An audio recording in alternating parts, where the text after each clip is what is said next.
कौशल्या के बारे में और कुछ बोलेगी ना तो मैं तेरे को और मारूंगी। और मंत्रा अपना प्रयोग करने लगी। मैं तो आपकी अच्छी सोच लेकर आई थी। मैंने ज्योतिष को पूछा तो कहा कि मंत्रा तुम्हारी बात कही कही मानेगी ना तो ही कही का अच्छा होगा। और मैं झूठ बोलूं ने तो मेरे को भगवान शंकर का सौगंध है। मंत्रा और शंकर को क्या लेना देना। मैं कल भी कहा था कि झूठे व्यक्ति ज्यादा सौगंध खाते हैं। एक आदमी जब भी देखो तो सौगंध खाता कि मेरे को ध्वजा वाले की कसम, मेरे को ध्वजा वाले की कसम। एक बार भगवान का गुस्सा बढ़ गया और कहा कि आज मैं जाता हूं देखता हूं बार बार मेरी सौगंध खाता है।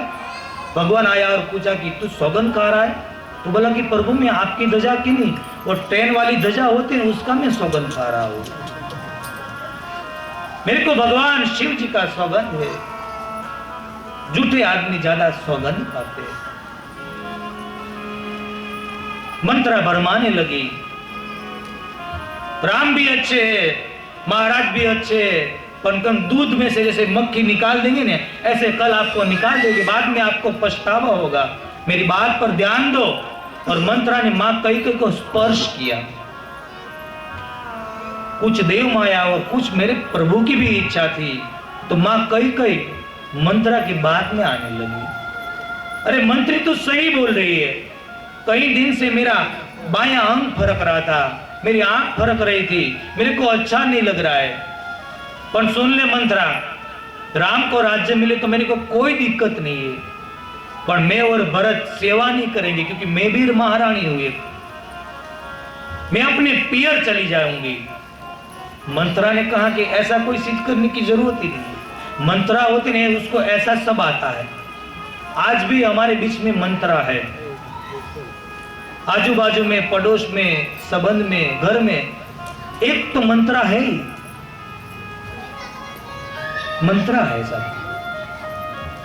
क्योंकि मंत्रा इसको बोला है कि सामने वालों को देखती नहीं है कि उसका क्या जीवन बिगड़ेगा, तो अपना प्रयोग अपना लेती है। वही है संसार की मंत्रा। मंत्रा ने कहा ऐसा कोई करने की जरूरत ही नहीं है, तो क्या करेंगे? कहा कि आपका 2 वर बाकी है महाराज के पास। मां कैकेयी तो याद भी नहीं था। आपका 2 वरदान आप याद करो। मां को याद दिलाया, वो 2 वरदान मांग लो, बस काम खत्म हो गया।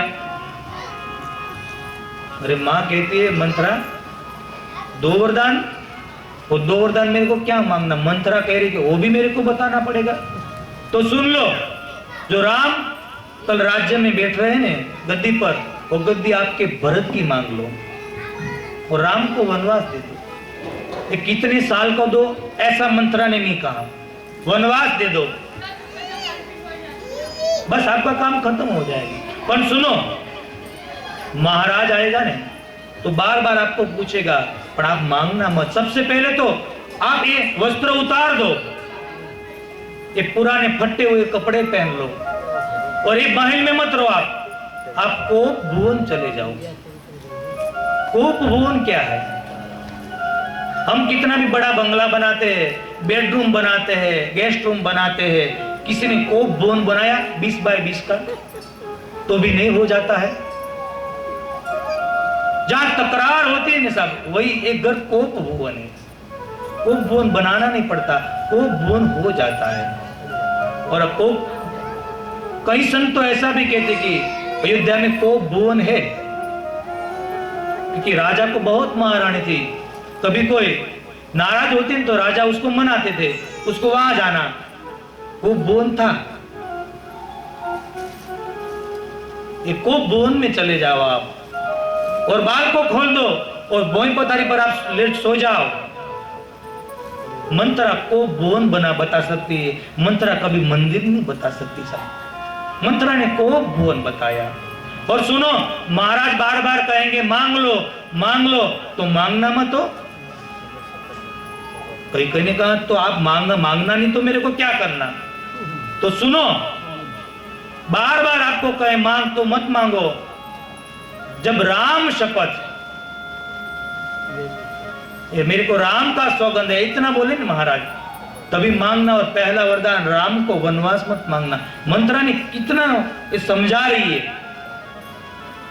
पहला वरदान, वनवास मत मांगना वरना महाराज शायद नहीं भी जी पाएंगे, तो दूसरा वरदान रह जाएगा।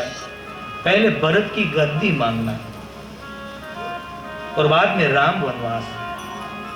ये योजना घड़ी और मंत्रा वहां से बाहर खड़ी रही, को भुवन में भेज दिया मां को। भरत की मां को, जो संत है उसकी मां को भी जो मंत्रा का स्पर्श होने से को भुवन मिल जाता है। इस संगत का कितना असर होता है साहब। महाराज आज इतने आनंद में कि बाबा ने सानंद लिख दिया। आज महाराज को आनंद नहीं, सानंद है। महाराज दौड़ के आ रहे कि मैं कई कई को बताऊंगा तो कितनी कई कई खुश हो जाएगी। पर महाराज ने देखा तो कई कई सामने लेने नहीं आई। मंत्रा को पूछा, रहे मंत्री आज रानी क्यों मेरे को सामने लेने नहीं आई? मंत्रा कहती है रानी दासी को थोड़ी बात बताती है। सुबह से 5 में जा रहा हूं, धक्का मार के बाहर भेज देती है। कुछ खाया नहीं है, कुछ पिया नहीं है, ये महल में नहीं है, ये कोप भुवन में। आप कोप भुवन जाओ। कोप भुवन ये सुना तो दशरथ जी का पैर कांपने लगा। यहां भी दशरथ जी की टीका हुई है कि एक रानी नाराज हुई और इतने महान सम्राट का पैर कांपने लगे। पर महाराज दशरथ कई कई मां में आसक्त थे साहब। द्वार पे आए और मां कई कई को देखा तो दशरथ जी को काम कटाक्ष लगा। आप देखो दशरथ जी में काम है, मंत्रा में लोभ है और मां कई कई में क्रोध है। जहां काम, क्रोध और लोभ तीनों मिल जाता है वहां कभी राम राज्य की स्थापना नहीं होती है साहब। तीनों मिल जाता है तो अजय तीनों एक साथ में होगी। धीरे धीरे महाराज जा रहे और मां कई कई की पीठ पर हाथ लगाकर पूछते हैं और बाबा उसका सुंदर वर्णन करते हैं कि तू रानी देसानी पर सत पानी पति निवारी मानहु सदोष भुअंग भामिनी विषम भाति निवारी विषम भाति निवारी विषम भाति निवारी। महाराज पूछते हैं कई कई को के ये तू रानी रिसानी परसत पानी पति निवारी मानहु सरोज भुअंग भामी। हे रानी आप क्यों नाराज हो गए? पहला ही प्रश्न महाराज ने कर दिया, आप नाराज क्यों हो गए? इतना कहान है तो हाथ महाराज का था वो कई कई मैंने हाथ लेकर फेंक दिया। कैसे फेंका? मानव सरोज भुअंग भामी।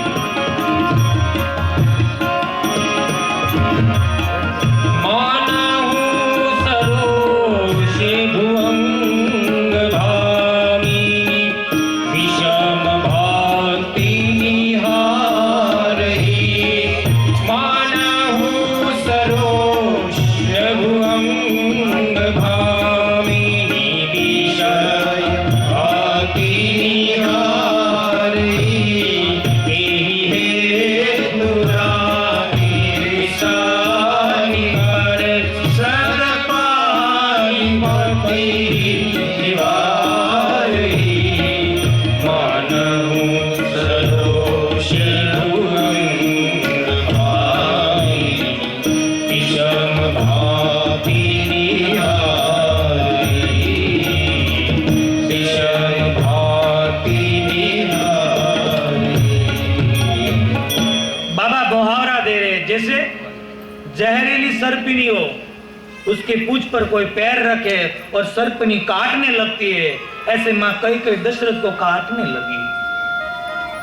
मानव सरोज भुअंग भामी। किसी ने कहा बाबा ये भरत जैसी संत की माता को आपने सर्पिनी कह दी, ये ठीक नहीं किया। बाबा नाराज हो जाते कि मैं सर्पिनी न कहूं तो और आज उसको क्या कहूं, क्योंकि सर्पिनी को ज्यादा भूख लगती है ना तो अपने बच्चों को भी सर्पिनी खा जाती है। आज कई राम और भरत को खाने लगी है। मैं सर्पिनी न कहूं तो और क्या कहूं मैं। बाबा नाराज हो गए और महाराज को काम कटाक्ष हो गया। यहां से महाराज अटके नहीं है, यहां से महाराज अटके नहीं और कहते हैं बार बार कहूं सुमुखी बचनी कारण मोहि सुनाओ गजगामिनी निज को क्या कहा महाराज ने? बार बार कहूं सुमुखी सुलोचनी पिक बहनी। ये शब्द अच्छे लगते महाराज को, जिसके बेटे नियम का पालन कर रहे और वृद्ध बाप ऐसा शब्द बोले। सुमुखी है, सुंदर मुख वाली, ये मोर की तरह बोलने वाली और हाथी की तरह चलने वाली, ये शब्द ठीक लगता है। गजगामिनी निज कोप कर।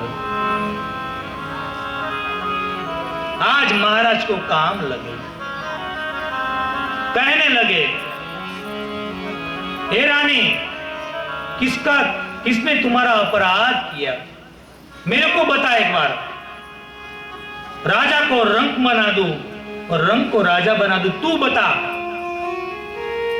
ज्यादा आसक्त व्यक्ति होते हैं सब, वो ऐसा ही शब्द बोलते हैं कि तू कहे तो मैं ताजमहल बना दूं।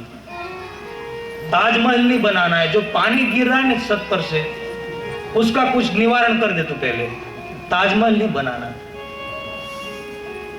राजा को रंक बना दो, रंक को राजा बना दो।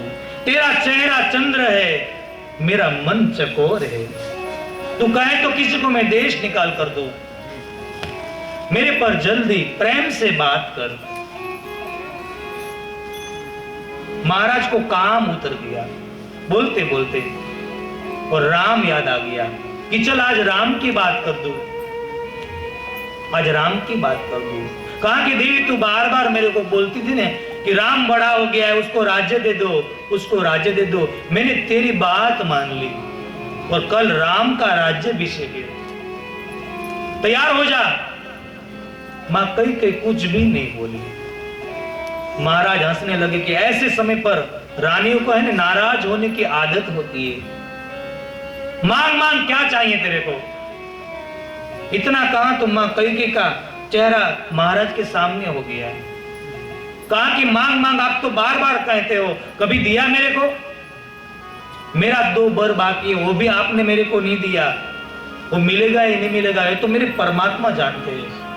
महाराज हंसने लगे। देवी 2 वरदान में इतना नाराज?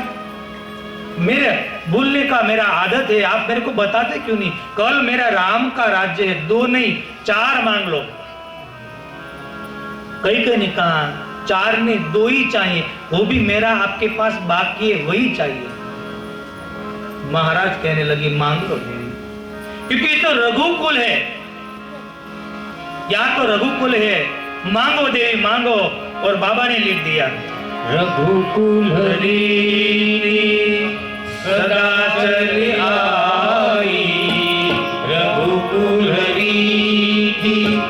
सदा चली आई, रघुकुल सदा चली आई, रघुकुल सदा चली आई, रघुकुल सदा चली आई, रघुकुल सदा चली आई, प्राण जाई तनु बचन जाई, प्राण जाई तनु बचन जाई। देवी ये रघुकुल है, यहाँ प्राण चला जाता है, वचन को मिथ्या नहीं करते। ये रघुकुल है, क्योंकि यहाँ असत्य नहीं कहा जाता है, यहाँ असत्य का आचरण नहीं होता है। नहीं असत्य सम पातक पूजा, नहीं असत्य सम पातक पूजा, नहीं असत्य सम पातक पूजा, नहीं असत्य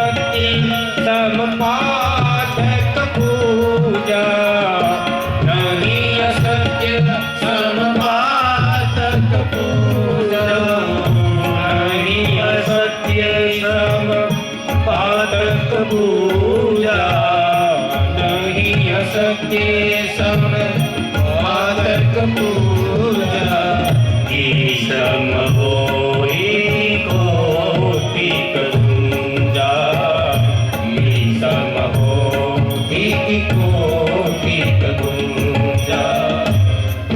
देवी यहाँ असत्य नहीं कहा जाता है। मांग लो और मांग लो। और देवी आप मांगो और जो मैं न दूं ने तो मेरे को राम की शपथ है। राम की शपथ कहीं को लगा कि अभी सब बात मेरे हाथ में आ गई क्योंकि राम शपथ। और आज माँ कई सुंदर श्रृंगार सजती है और स्वार्थ आ गया सब। क्योंकि जीवन में आदमी को जब स्वार्थ आ जाता है ना सब, आप सर्प को कभी आप सीधा चलते हुए नहीं देखते, किसी ने नहीं देखा होगा। सर्प कभी सीधा चलता ही नहीं, पर जब उसके दर में जाता है ना तो सीधा हो जाता है। क्यों? उसको स्वार्थ आ गया, गर्ज आ गई। गर्ज आ जाती है सब तो रानी दासी का पैर पकड़ लेती है, गर्ज आ जाती है। गर्ज ही अर्जुन हिजर भयो गर्ज ही गोविंद धेनु चरायो गर्ज ही द्रौपदी दासी भई दर्ज ही मरसोई पकाय। गर्ज बिना इस लोगन में कोई आवे न जावे कवि गंग कहे सुनु शाह अकबर गर्ज से बीबी गुलाम बना। गर्ज आ गई, भगवान ने गायों चराई, द्रौपदी जी दासी बन गई, बीबी ने रसोई पका ली, अर्जुन हिजड़ बन गई, स्वार्थ आ गया। कई लोग हमारे पास आते हैं, काम होता है तो कि बापू आप तो आप है, आप हमारे भगवान है, काम बन गया तो बापू कौन? कई लोग आते सब, ये आदमी का स्वभाव है स्वार्थ। आज मां कई को स्वार्थ आ गया और सुंदर श्रृंगार कर ये वरदान मांग रही है साहब। और वरदान की शुरुआत कौन से शब्द से की? सुनहु प्राण प्रिय, सुनहु प्राण प्रिय भावक जीवा सुनहु प्राण प्रिय भावक जीवा सुनहु प्राण प्रिय भावक जीवा सुनहु प्राण प्रिय भावक जीवा सुनहु प्राण प्रिय भावक जीवा सुनहु प्राण प्रिय भावक जीवा देव एक बर भर कहि टीका देव एक बर भर कहि टीका देव एक बर भर दूसरा वरदान दूसर बर मांगऊ कर जोरी दूसर बर मांगऊ कर जोरी दूसर बर मांगऊ कर जोरी दूसर बर मांगऊ कर जोरी दूसर बर मांगऊ कर जोरी दूसर बर मांगऊ कर जोरी पुरौनाथ मनोरथ मोरी पुरौनाथ मनोरथ मोरी पुरौनाथ मनोरथ मोरी पुरौनाथ मनोरथ मोरी। माँ कई वरदान मांग रही, कहां से शुरुआत की? सुनहु प्राण प्रिय, अभी कुछ ही समय में सर्पिणी की तरह डंस मारने दौड़ती थी। स्वागत आ गया तो सुनहु प्राण प्रिय भावक जी का। आप मेरे प्राण प्रिय है। भावक जी का देहु एक बर भरत ही टीका। पहला वरदान जो कल आपका लाडला राम जो गद्दी पर बैठने वाला है, वो गद्दी पर मेरा बेटा भरत बैठे। महाराज को कुछ असर भी नहीं हुआ। कोई बात नहीं, तेरी इच्छा है तो ये भी मैं पूरी कर दूं। और दूसर बर मांगहु कर जोई, पुरो नाथ मनोरथ मोई। मैं दूसरा वरदान मांग रही हूं। आप सत्य शपथ हो, आप रघुकुल हो, आपने राम की सौगंध खाई है, आप मेरा दूसरा वरदान भी मेरे को देना, क्योंकि आप बोल चुके हैं रघुकुल है। पर संत लोग कहते हैं साहब कि एक दूसरा वरदान मां कहीं कहीं मांग रही थी, तब आकाश में पंछी उड़ रहे थे ने, वो स्थिर हो गए, वो उड़ नहीं पाए, स्थिर हो गए। सरयू उफाला मार रही थी, वो स्थिर हो गई। अयोध्या में अपशुकन होने लगा। पवन में है फिर भी दिया बुझ जाता है। हाथ में हाथ भी पकड़ती है मां तो ऐसे ही गिर जाती है।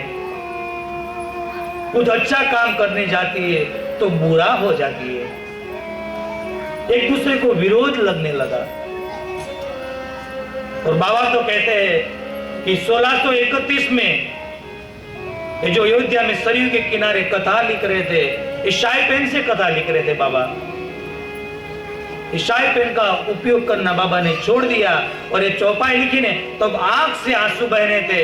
वो आंसू में कलम लगा के ये बाबा ने चौपाई लिखी साहब।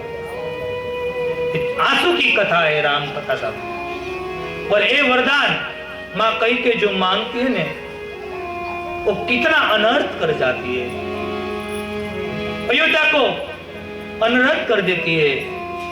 महाराज दशरथ जी का मृत्यु कराती है चौपाई, ये वरदान। राम लक्ष्मण और मां भगवती सीता को वन में भटक देती है। भरत जी को मजबूरी में नंदी ग्राम में रहना पड़ता है। अयोध्या वासी ने खाना छोड़ दिया। ये चौपाई कौन सी थी? बाबा ने सुंदर वर्णन कर दिया। तापस वेश विशेष उदासी, तापस वेश विशेष उदासी, तापस वेश विशेष उदासी, तापस वेश विशेष उदासी, तापस वेश विशेष उदासी, तापस वेश विशेष उदासी। 14 बरिस राम वनवासी, 14 बरिस राम वनवासी, 14 बरिस राम वनवासी, 14 बरिस राम वनवासी। मां कैकेयी ने दूसरा वरदान मांग लिया। क्या मांगा? ये वरदान क्या मांगा? तापस वेश विशेष उदासी। और 14 बरस यहां तक बाबा रुक गए। इतनी चौपाई लिखा पहले, क्या लिखा? तापस वेश विशेष उदासी, 14 बरस। इतनी चौपाई महान सम्राट या अयोध्या नाथ ने सुनी ने तो उसको लगा कि शायद तपस्वी का वेश लगकर इस 14 चाल तक मेरे को वन में जाने के लिए कहते हैं। पर 6 शब्द जो पीछे लिखे ने साहब, वो 6 शब्द दशरथ महाराज ने सुने ने साहब। ये 6 शब्द दशरथ महाराज ने सुने तो 6 दिन ही जी पाए, 7वां दिन वो जी नहीं पाए, 6 दिन ही जी पाए। और अंत में मुख में भी 6 बार ही राम नाम निकला, क्योंकि ये 6 शब्द ही ऐसे थे। क्या बोला? वेश विशेष उदासी 14 वर्ष राम वनवासी। ये 6 शब्द राम वनवासी, ये कान में गूंज रहा महाराज को।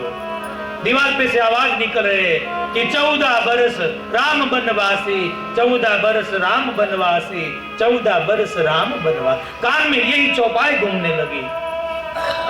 महाराज जी ने कहा, कई मेरे को ऐसा लगते है कि तू मेरी प्रेम की परीक्षा ले रही है। मेरी कई के ऐसा नहीं बोल सकती, पर देवी सुन लो, मेरी प्रेम की परीक्षा हो तो जल्दी से बता दो, वरना मेरा प्राण चला जाएगा। जल्दी बता दो। मां कैकेयी ने कहा कि प्रेम की परीक्षा नहीं है, ये सत्य है। आपका लाडला 14 साल तक वन में भटकेगा, वन में भटकेगा। 14 साल तक वन में भटकेगा। महाराज बार बार मना रहे कि देवी तू कहती तो मैं भरत को गाड़ी दे दूं, राम खुश हो जाएंगे। मेरा राम ने क्या बिगाड़ा तुम्हारा? मां कैकेयी विवाद करती है कि क्या मैं आपकी पत्नी नहीं हूं? क्या आप मेरे को बाजार से लाए? भरत आपका बेटा नहीं? इतना राम और भरत में अंतर। जब राम का राज्याभिषेक की बात हुई तो धरती पर पैर टिकता नहीं था, और भरत की बात सुनकर इतना आक्रांत हो गए। आपने शपथ खाई है महाराज, शपथ खाने से पहले सोचना चाहिए। महाराज समझा रहे बार बार, मेरे भरत को गादी में देता हूं, मेरे राम को मत दो। बहुत समझाया। अंत में महाराज कहते हैं कि देवी, हमारे हिंदू शास्त्र में लिखा है कि पति कभी पत्नी को वंदन नहीं करता है, उसको पैर नहीं छूता है। आज मैं नियम तोड़कर तुम्हारा पैर पकड़ रहा हूं, तुम्हारा पैर पकड़ रहा हूं। मेरे राम को वनवास मत दे। बहुत समझाया, बहुत समझाया। मां कैकेयी विवाद कर रही है, बहुत विवाद कर रही है। ऐसे ऐसे शब्द बोलते हैं कि महाराज को तीर की तरह लगता है। ऐसी मां कैकेयी वाणी करती है। अंत में महाराज ने कहा कि देवी सुन ले, तो कल राम वन में जाएगा तो भरत कभी राज्य नहीं संभालेगा। 14 साल तक के बाद दोनों एक हो जाएगा, पर संसार में दोष इसको गंगा जल भी धो नहीं पाएगा। क्या तोरे कलंक मोरी पछितावा, तोरे कलंक, ये तारो जो कलंक है ये तुम्हारा कलंक है, और मेरा पछितावा ये उसको गंगा जल भी धो नहीं पाएगा। अंतिम बार समझा रहा हूं, पैर चूम रहा हूं तुमको। मेरे राम ने क्या बिगाड़ा है? तारा भरत ने गादी आपी दो। और कवि ने लिख दिया कि तो तने पाएला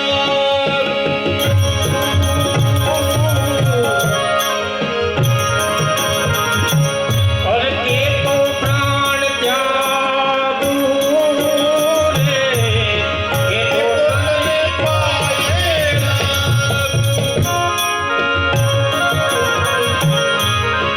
के तो प्राण त्यागू रे, के तो भिखारी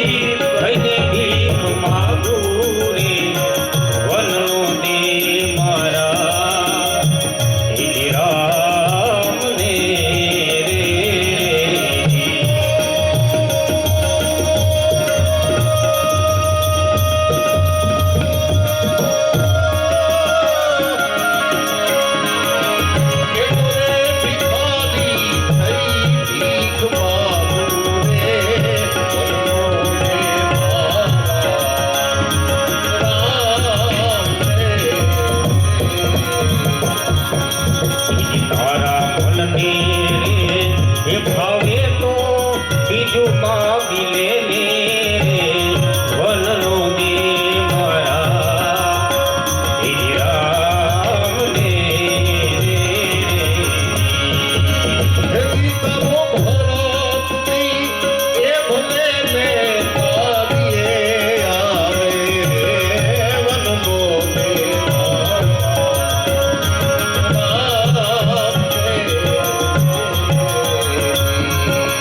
એ કોરે અયોધ્યા બીજું તને એ આભેથી ઉતારી દઉં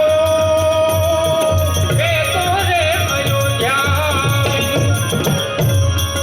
એ આભેથી ઉતારી દઉં એ મોટ ના બગાડે કઈ કઈ મારું રે વનનો દે મારા શ્રી રામને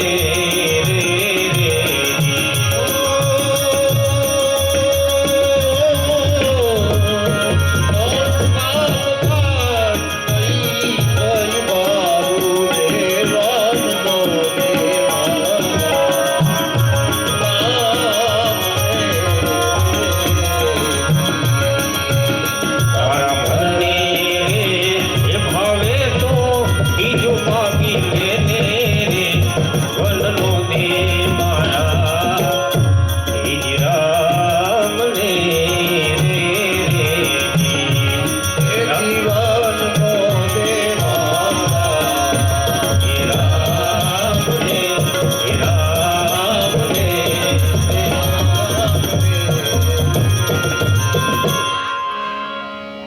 महाराज समझा रहे कई कई को, बहुत समझाया, महाराज निष्फल हो गए। तोरे कलंक मोरी पछतावा, नारी गयो विश्वास, नारी ऊपर से विश्वास चला गया। कहा कि आज के बाद तेरा और मेरा रिश्ता खत्म हो गया।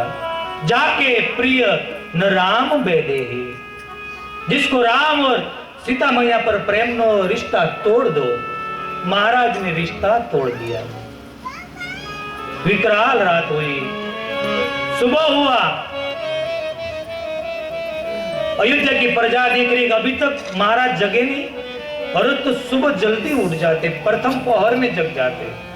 सुमंत को भेजा, जाओ आप देखो। सुमन जी आए, सुमन जी का हाथ पकड़कर महाराज रुदन करने लगा। सुमन, हमारा भाग्य फूट गया है, मेरा राम का राज्य नहीं होगा, ऐसा बोलकर मूर्छित होकर गिर गए महाराज। सुमन जी ने पूछा मां कैकेयी को, मैं पूछ सकता हूँ मेरे अन्नदाता को क्या हुआ? मां कैकेयी कहती है, मेरे को पता नहीं है, पूरी रात राम राम राम कहे, लगता है कि राम का कुछ काम लगता है, आप जाओ राम को बुला के आओ। सुमन जी राम को बुलाने जाते, अयोध्या वाले की शंका बढ़ती कि कुछ हुआ है। राम जी पूजा कर रहे थे, वही पूजा से वस्त्र से प्रभु आए। प्रभु ने सोचा कि और वस्त्र बदलाना नहीं है, अभी तो वनवास का वस्त्र पहन के निकल जाना है। लोग देख रहे क्या हो रहा है, आगे सुमन पीछे राम। प्रभु ने जीवन में पहली बार दुख देखा। दुख क्या होता है प्रभु को पता ही नहीं था। ये पिताजी की ये स्थिति देखकर सुमन जी को पूछा कि बाबा मेरे पिताजी को क्या हुआ? सुमन जी रो पड़े कि मैंने आपकी रघुवंश की सेवा में मेरा बाल भी सफेद हो गया, पर आज तक महाराज को मैंने इतना दुखी कभी देखा नहीं है। कुछ कारण है, क्या है मैं नहीं जानता। सामने मां खड़ी थी। प्रभु मां के पास गए कि मां मेरे पिता का दुख का कारण बता मेरे को। हमारे जैसे 4-4 पुत्र हो और मेरे पिता को रोना पड़े। मां जल्दी बता क्या कारण है। मां मेरा पिता का कारण बता, मैं जल्दी से उसका निवारण कर दूंगा। मां मेरे से कोई गलती हो गई? मां कैकेयी कहते बेटा कोई गलती नहीं हुई, तेरे पिता को तेरे पर ज्यादा प्रेम है, ये प्रेम उसको दुखी कर रहे हैं। अरे मां, हाँ बेटा बता मां क्या हुआ? और निष्ठुर कैकेयी मां पूरी बात कहती है कि मैं तो वरदान मांगे। मां क्या मांगा? तो कहती है कि पहले जिस गद्दी पर तू बैठने वाला था ने, वो गद्दी पर मेरा बेटा भरत बैठेगा। प्रभु नाचने लगी, माँ तू सच बोल रही है? माँ, प्रभु माँ को जननी कहते हैं कि माँ, क्योंकि जननी किसको कहते हैं? जिसने जन्म दिया। पर प्रभु ऐसा कहते हैं कि कौशल्या माँ ने जन्म मेरे को दिया, पर आज तूने और मेरे को जन्म दिया। क्यों? मेरे भाई भरत को गाड़ी देकर। और दूसरा माँ क्या मांगा?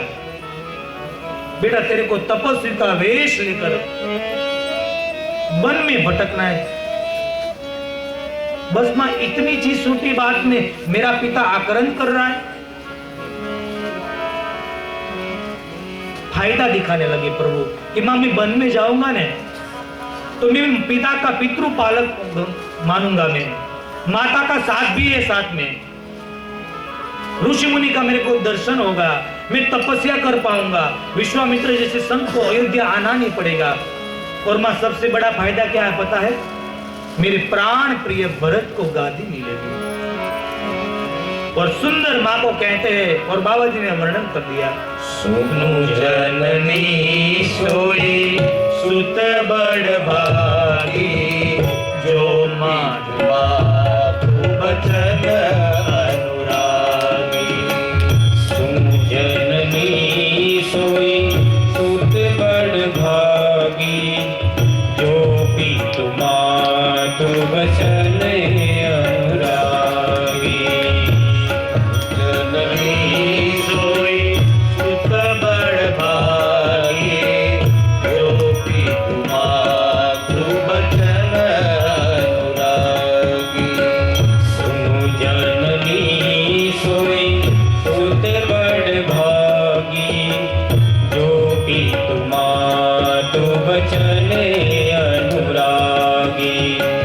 तनये मातु पितु तोष निहारा, दुर्लभ जननी सकल संसारा। तनये मातु पितु तोष निहारा, दुर्लभ जननी सकल संसारा।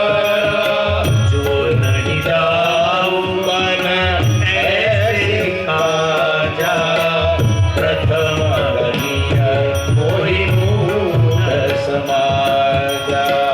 जो नहीं जाऊ बन ऐसे काजा, प्रथम गलिय मोहि मूढ़ समाजा।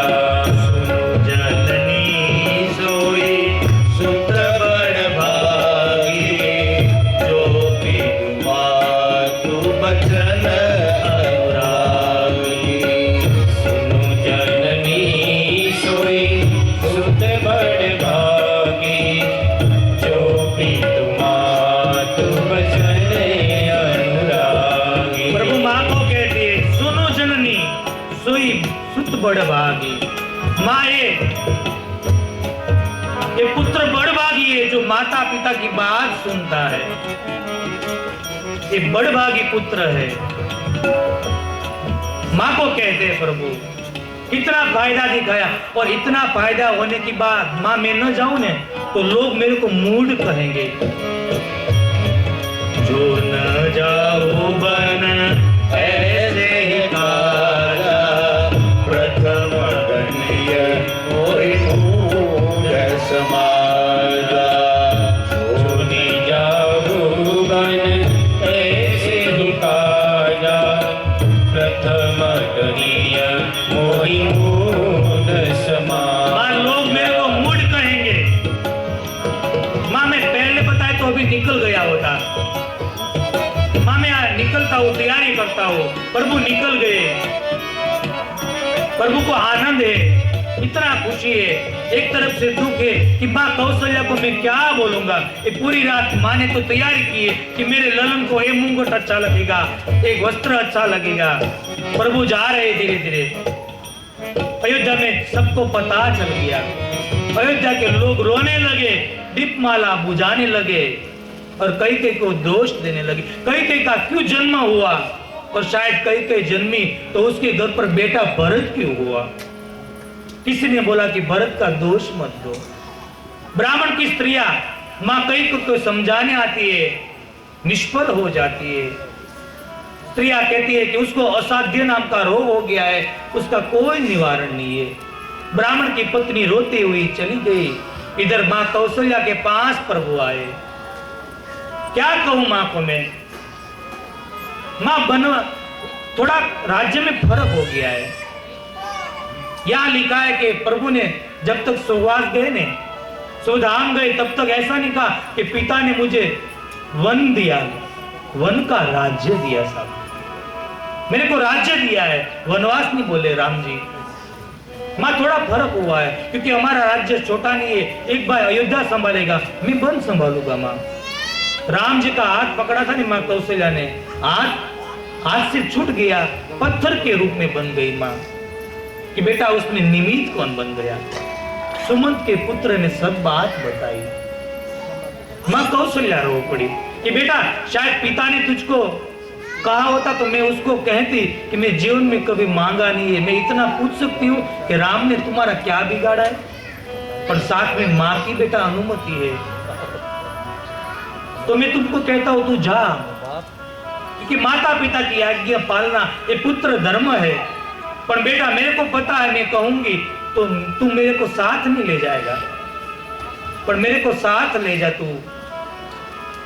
मैं पत्थर के पहाड़ से गिरे हुए पानी को पहले मैं पीऊंगी, बाद में तुमको पिलाऊंगी।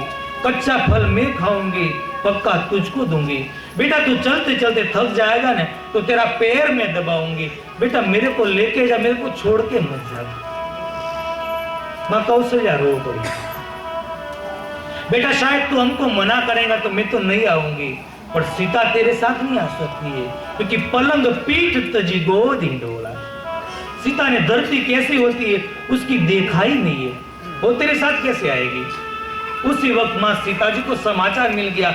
माँ सीता जी आती है, दो ही प्रश्न लेकर आई थी, या तो प्रभु मेरे को साथ ले जाए या मैं अपना प्राण त्याग दूं।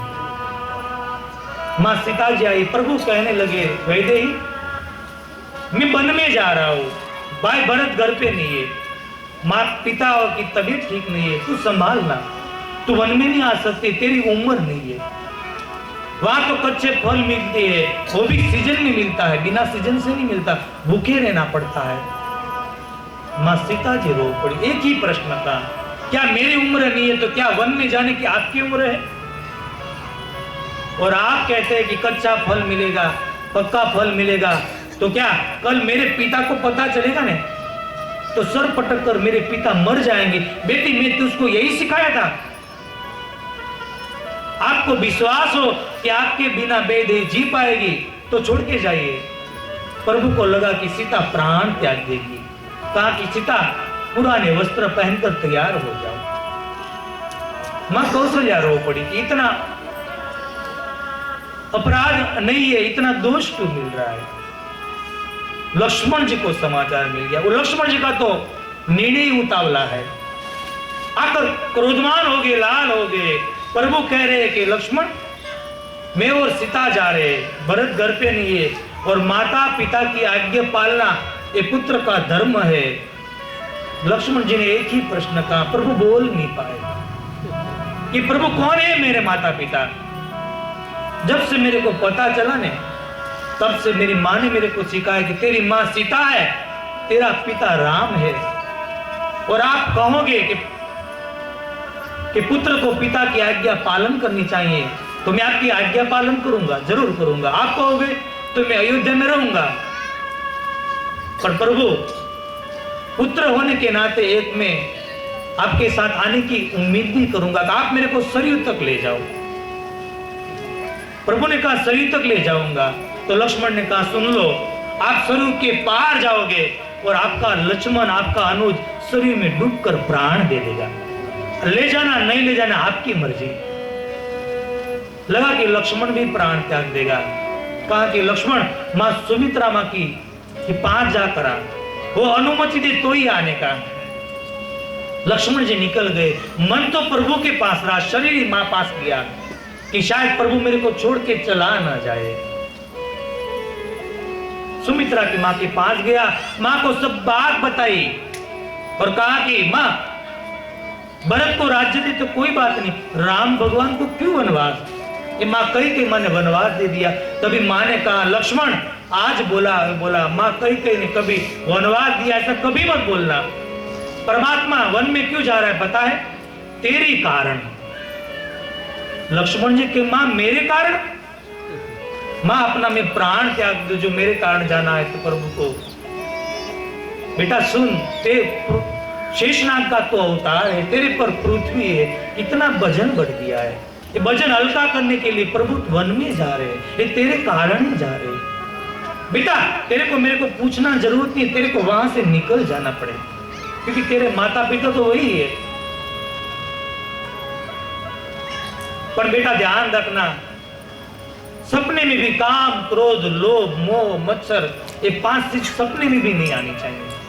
लक्ष्मण जी कहा फूटे मां मेरे प्रभु सामने होते तो मेरे को कुछ नहीं होता है, पर शायद मैं सो जाऊं, मेरे को ख्वाब आ जाए, और ख्वाब में मेरे को काम आ जाए, क्रोध आ जाए, तो मैंने माँ का अनादर किया, माँ का वचन नहीं पाला।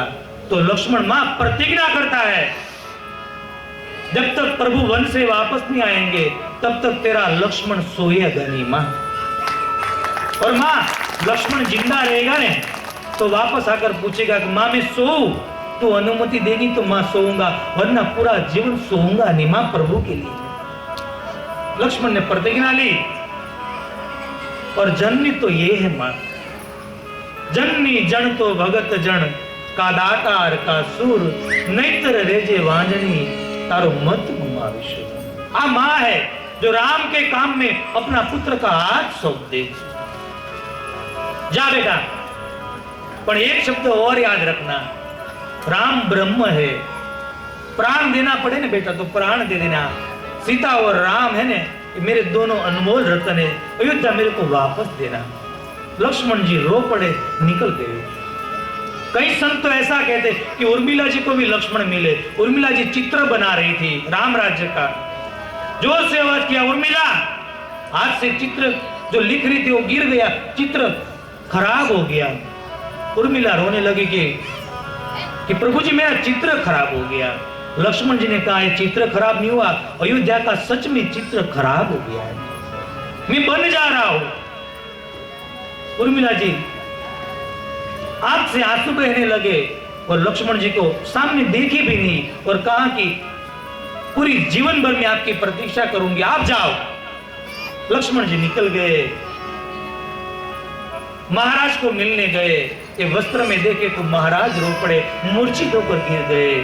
प्रभु निकल पड़े, अयोध्यावासी पीछे जा रहे प्रभु को रोकने के लिए। सुमंत को अयोध्या महाराज ने कहा तू जा जल्दी से, रथ लेकर जा, कुछ दिन उसको घुमा के वापस लेके आ। राम लक्ष्मण तो नहीं आएंगे, सीता को लेके आने का, तू जब तक आएगा ना तब तक मेरा प्राण में बचा के रखूंगा। तू किसी को नहीं लाया तो मैं अपना प्राण त्याग दूंगा, जा। सुमन जी रथ लेकर गए। प्रभु ने वशिष्ठ महाराज को सब बात बताई कि ब्राह्मणों को वर्षासन बांध देना, भरत आए तो उसको गद्दी देना। भरत को बोला कि प्रजा दुखी न हो। और प्रभु रथ में बैठ गए और निकल पड़े। आक्रमण लोग कर रहे, रथ के पीछे आ रहे, प्रभु समझा रहे।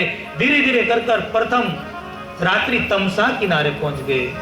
प्रभु को लगा कि ये लोग और आगे नहीं जाने देंगे, कहा कि रथ को छोड़ दो सुमन जी। एक रात्रि का मुकाम हुआ। लक्ष्मण जी रात्रि में रो पड़े, बहुत दबाया रुदन पर छुपा नहीं। सुमन जी जाग गए, कहा कि मेरे माता पिता ये पत्थर का तकिया लगा के सोते हुए मैं देख नहीं पा रहा हूं, सुमन जी मैं क्या करूं। मां सीता जी जग गई, प्रभु जग गए। लक्ष्मण रोया ने, वो प्रभु को ठीक नहीं लगा। प्रभु ने कहा अभी मैं यहाँ रहना नहीं चाहता हूँ, सुमन जी मेरे को दूर के लेके जाओ आप। रात को रथ निकल गया, सुबह हुई, प्रजा को पता चला कि प्रभु चले गए। प्रभु की विदाई में सब लोग रोने लगे, जैसे छोटा सा बाल मंदिर हो, छोटे छोटे बच्चे हो, कोई कारण से शिक्षक को बाहर जाना पड़े और बाहर से लोक लगा करो बाहर जाए और अचानक आग लग जाए और छोटे छोटे बच्चे आकरण करते हैं, ऐसे अयोध्या वासी आज आकरण करने लगे। चारों दिशा में देखने रहे, प्रभु हमको छोड़ के चले गए। किसी ने बताया कि प्रभु की इच्छा होगी, व्रत और नियम पालने लगे, अयोध्या में वापस आए, जहां जगह मिली वहां बैठ गए। दूसरी तरफ प्रभु का रथ गंगा किनारे पहुंचा, गंगा मां का दर्शन किया, थकान उतारी। प्रभु ने लक्ष्मण जी और सीता